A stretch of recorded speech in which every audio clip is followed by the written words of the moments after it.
The city hummed with life under two suns as Elias and Queen Virelia walked side by side.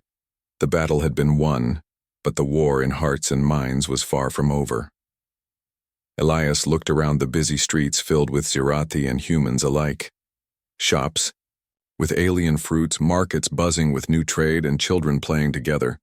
It was a vision he had never imagined possible. But the peace was fragile.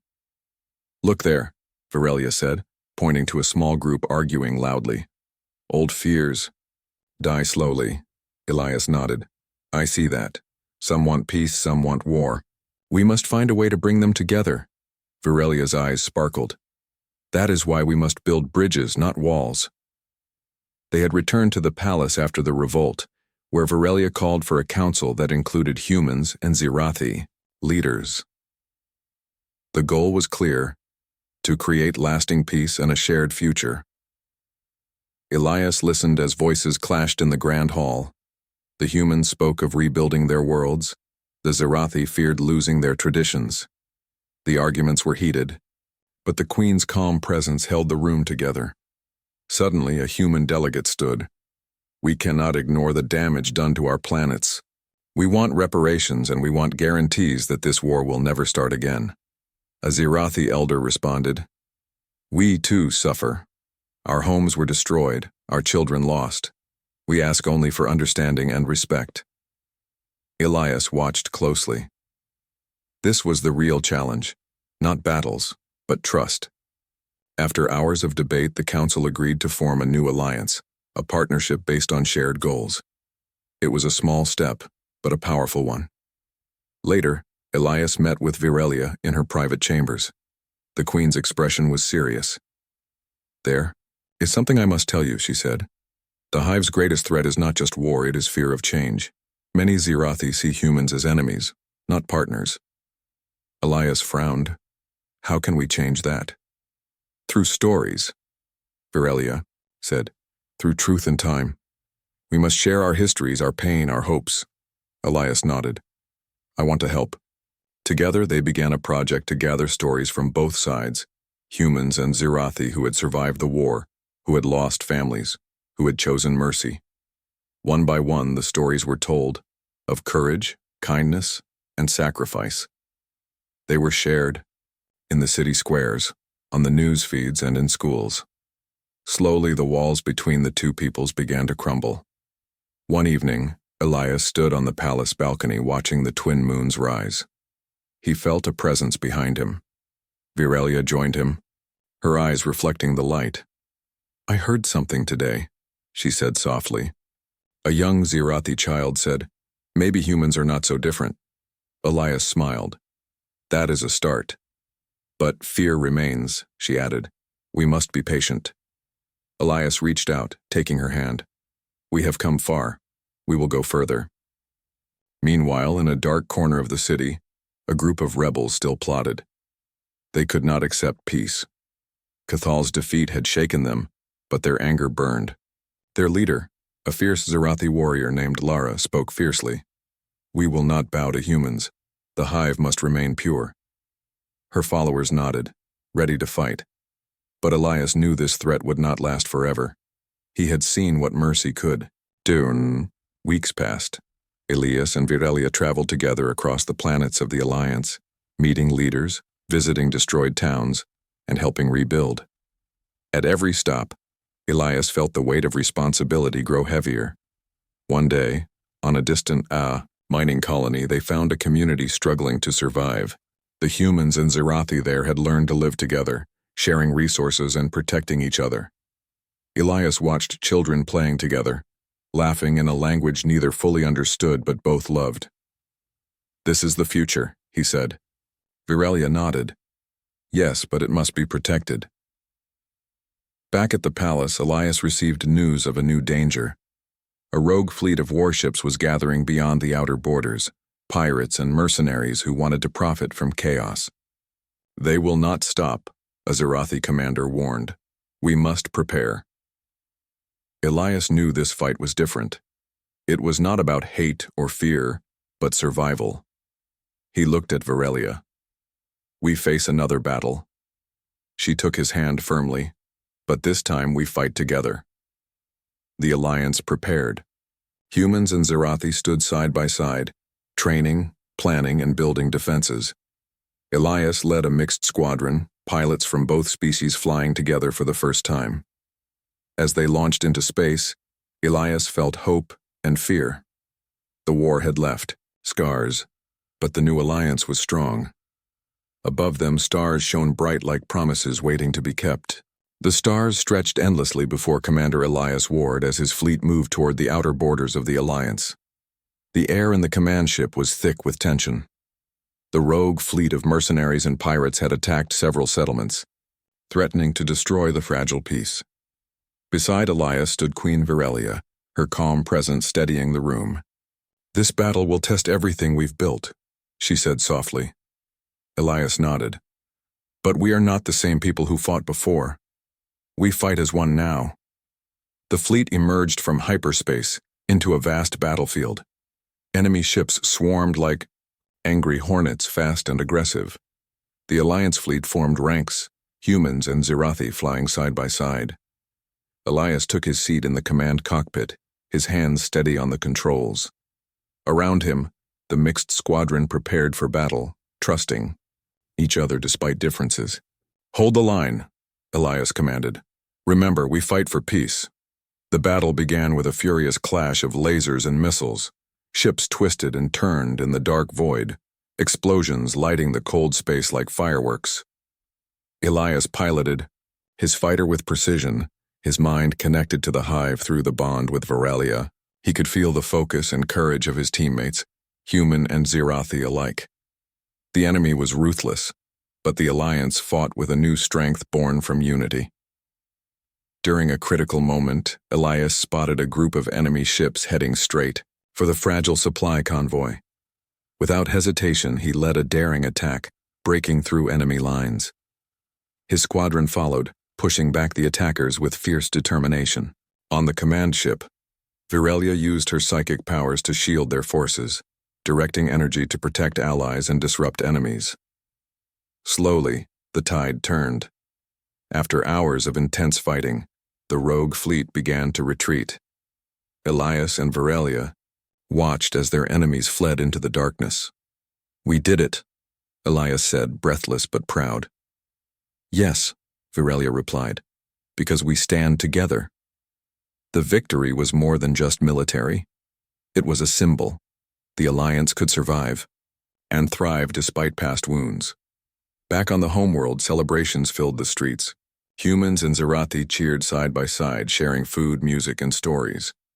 Elias and Virelia stood before the crowd, united leaders of two peoples. Virelia's voice carried across the plaza. "Today, we mark a new beginning, not just for our two worlds, but for all who believe in peace." Elias stepped forward. "We fought war but chose mercy. We built bridges, not walls. And together, we will reach for the stars." The crowd erupted in applause. But peace was not without its challenges. Elias knew that trust would take time, and old fears might never fully disappear. Yet, with the Queen by his side, he believed in the power of change. One evening, as they looked up at the twin moons, Virelia smiled. "You are no longer just a visitor, Elias. You are part of the hive, part of the future." Elias smiled back. "And I will carry that future wherever I go." They stood together, two different beings connected by hope and courage. In the months that followed, humans and Zerathi worked side by side to rebuild their worlds and their trust. New generations grew up learning about the past, but dreaming of a better future. Elias often visited Earth, sharing stories of the hive and the queen who saw him as more than a soldier. He told others about mercy, unity, and the strength found in difference. And across the stars, the message spread. The universe was vast, full of unknown dangers and wonders. But Elias and Virelia had shown that even in the darkest times, humanity and all beings could rise above hate. Together, they faced the future with hope. Because when the alien queen saw Elias and smiled, saying, "I know you, human," she opened a door. A door to peace, friendship, and a new dawn for two worlds. Caleb Maris stood in the docking bay, staring at the ship before him. It didn't look like any ship he had seen before.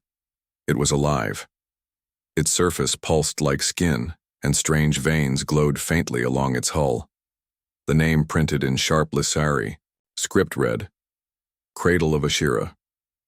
He adjusted the strap on his medical bag and stepped forward. He had worked with many alien species during his time in the Diplomatic Health Corps, but this was his first assignment deep inside Lissari space. They had told him very little. Your job is to care for Queen Ashira Vel, the officer had said. She's recovering from a neural collapse. You will provide therapy, monitor her condition, and report changes. No personal questions, no deep interactions. Just keep her stable. Caleb had nodded, but something about the warning had stuck in his mind. Now, as he walked into the ship's entrance, it felt more like stepping into a throat than a hallway. The walls were soft and warm, lit from within by a soft blue glow. He didn't hear engines. The ship breathed. A guide drone floated toward him, a small, insect-like machine with a soft voice. Welcome, human medic Caleb Maris. Please follow me to the royal chamber. Caleb followed. As they walked, he noticed the ship shifting slightly with each step, like it was watching him. He tried not to think about it. They arrived at a large door that opened without a sound. The chamber beyond was wide and circular. Bioluminescent vines covered the walls. In the center sat a raised platform, and on it, Queen Ashira Vel. She was taller than he expected. Her body was covered in sleek dark blue chitin that shimmered in the light. 4 arms rested at her sides, and long, curved antennae arched gently from her head. Her face was alien yet somehow graceful. Her eyes opened slowly as he entered, silver, calm, and sharp. You are the human?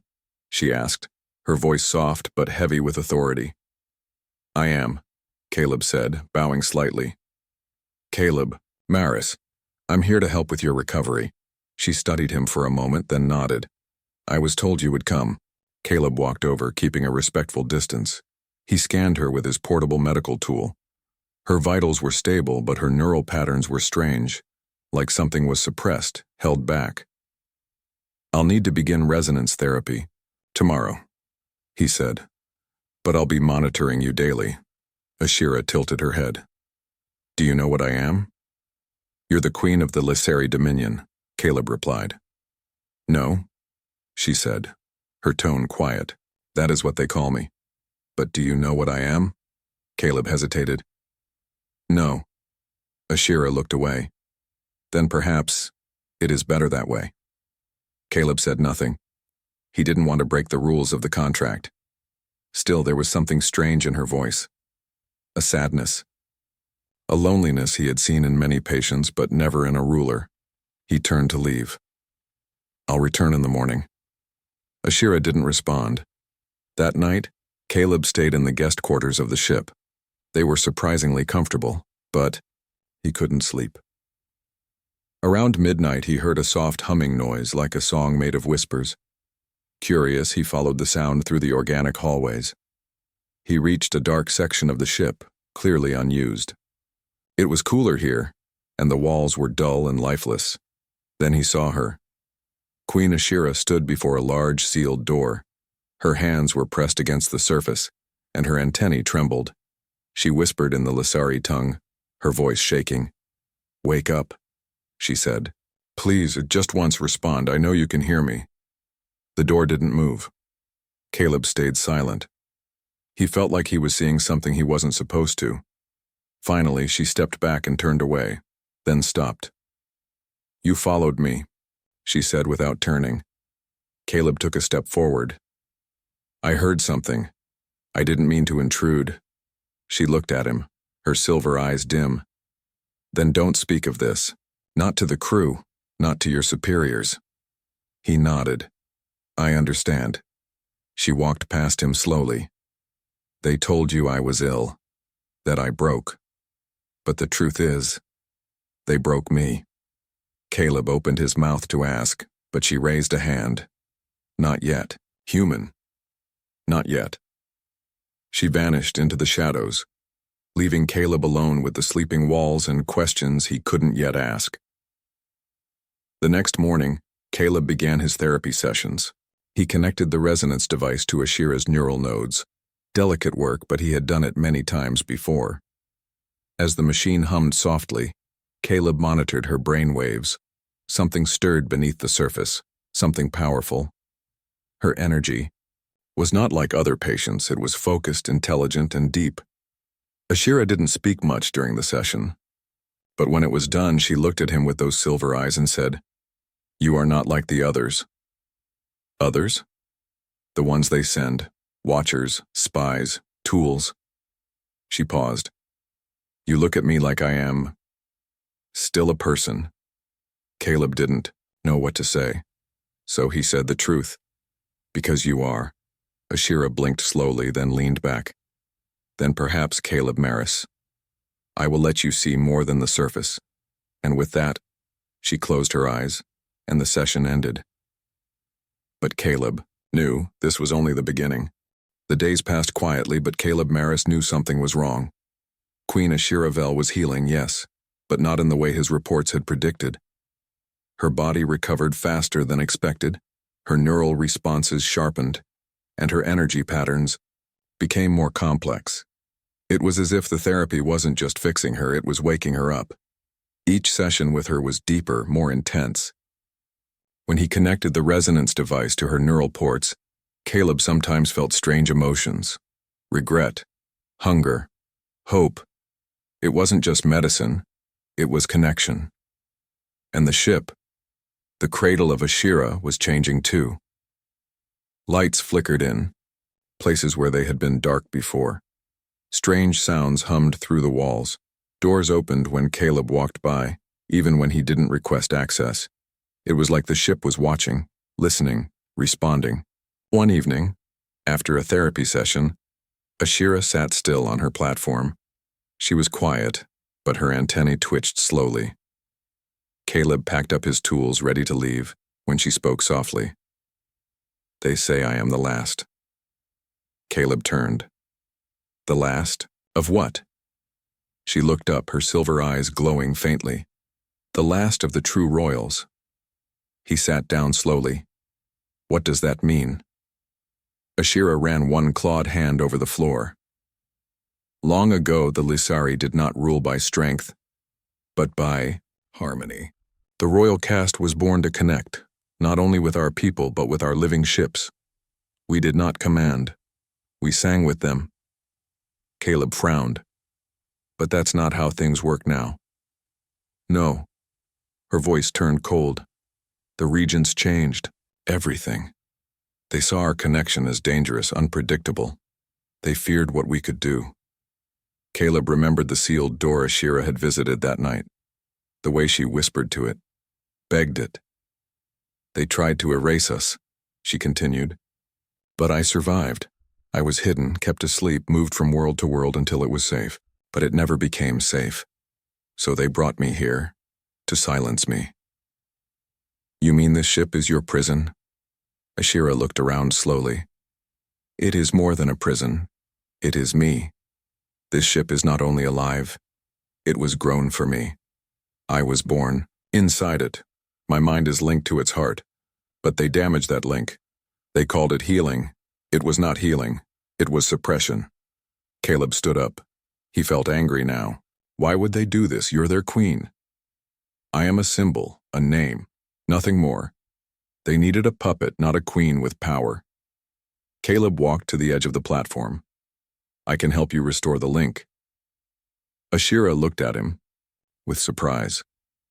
"You would risk your life for that?" "I was sent to care for you. This is care, truth, freedom, not just medicine." For a long moment, Ashira said nothing. Then she smiled, not with her mouth, but with her eyes. A soft glow surrounded her body. The ship trembled slightly beneath them. "You are not like them," she said. That night, Caleb received a private message. It wasn't from the Lissari, Dominion, or the Health Corps. It was anonymous, just one sentence. "If she fully awakens, the Dominion dies. You're not her doctor. You're her jailer." He stared at the message, Who sent it? Someone from the Lysari? Someone human? It didn't matter. The meaning was clear. They didn't want her cured. They wanted her contained. Caleb looked around his quarters. The walls seemed to breathe faster, as if the ship had read the message too. He made a choice. The next day, he brought a new device to the therapy session. It was not standard medical equipment. It was a neural harmonizer, illegal in most systems because it could remove psychic blocks and unlock repressed memories. Ashira saw it and raised an eyebrow. "You are serious, then?" Caleb nodded. "If you want the truth, this can help you find it." She lowered her head slowly. "Do it." He placed the harmonizer over her primary neural crest and activated it. Soft lights shimmered as waves of psionic energy moved through her body. Ashira gasped. The room darkened. Suddenly, a low hum filled the chamber, not from the device but from the ship itself. The walls pulsed. The vines on the walls glowed gold. Ashira's body lifted slightly off the ground. Her arms spread wide. Her voice, when it came, was layered, like a chorus of past selves speaking at once. I remember the garden world of Lyriat, the songs of the starship forests, the murder of my kin, the fire."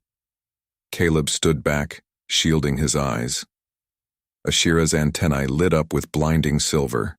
A deep boom echoed through the ship. And then silence. She dropped gently back to the platform. Her breathing was fast, but calm. "I have returned," she whispered. Caleb rushed to her side. "Are you okay?" Ashira opened her eyes. They were no longer just silver. They were burning. "I can feel her," she said. "The cradle. She's awake. And she's angry." Suddenly, the room's wall split open. A large insectoid warrior entered, clearly a Lysari soldier. His weapons were raised. "You broke protocol, human," he barked. "Stand down. The queen must be silenced again." Ashira stood slowly. She was taller now, straighter, more powerful. "No," she said calmly. "I am the protocol now." The soldier raised his weapon. But before he could fire, the ship reacted.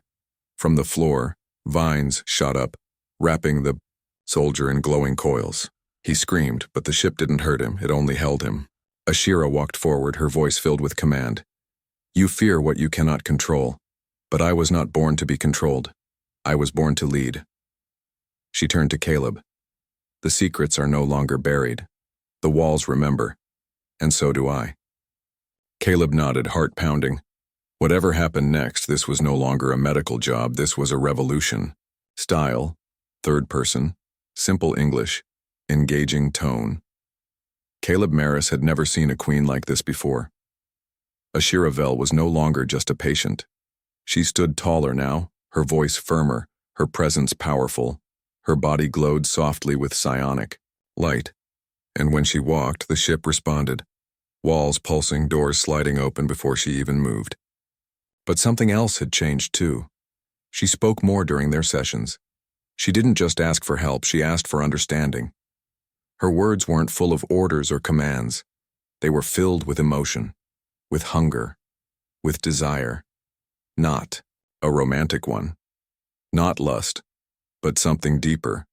The desire to be known, to be seen, to be free.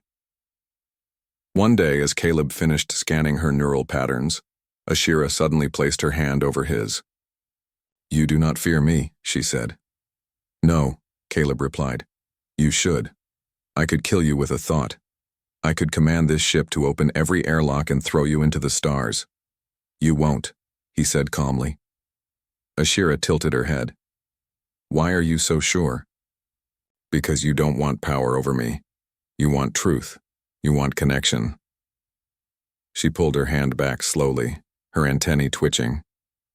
"You understand me too well, human." "I try," he said. Later that evening, Caleb sat in his quarters, reviewing her latest scan. He frowned.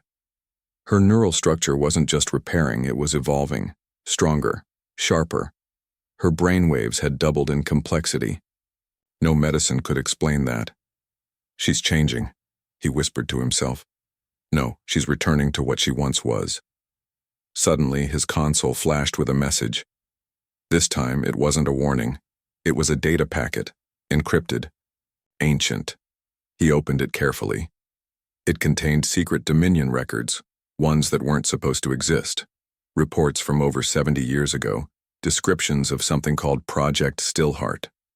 The files showed young Lissari royal children being experimented on. Neural dampening, emotional control, forced memory erasure, and at the center of the files, one name, Ashira Vel. The next morning, Caleb confronted her. These files, he said, showing her the screen. They did this to you, since you were a child. Ashira looked at the data. She did not seem surprised. I always knew, she said. I just couldn't prove it. She looked out the window at the stars. I was too strong, too connected. The regents feared I would unlock the cradle, that I would awaken the older ways. So they made me forget who I was. They made me harmless. But you're not harmless, Caleb said. No. Her voice turned sharp. Not anymore. In the following days, Ashira's influence grew stronger. The cradle came alive in ways no one had seen in generations. Walls moved to protect her. Vines delivered supplies. Drones obeyed her without code. She no longer needed Caleb's machines. She was the machine now. Or rather, she was its heart. But still she came to Caleb. Not as a queen, as herself. I have a choice to make, she told him one evening. I can take back everything. The ships, the armies, the old throne. I can burn the Dominion to the ground. Will you? Caleb asked. She didn't answer right away. I don't want blood, she said at last, but I want justice. And I want my people to remember who they are, not what the regents forced them to become. Caleb looked at her carefully. Then we need to show them the truth. Ashira looked at him. Even if it starts a war? Especially then. Later that night, the cradle's core opened for the first time in over a century. Caleb stood by Ashira as she stepped inside the central chamber, its walls made of shimmering memory crystal, its heart glowing like a sun. She placed her hand on the throne core, and the ship sang. It wasn't a sound Caleb could describe. It was light, feeling, memory. A flood of old songs, languages, and histories passed through him in an instant. The cradle broadcasted across space, not just signals but memories. The truth of what the regents had done, the torture, the silence, the lies, every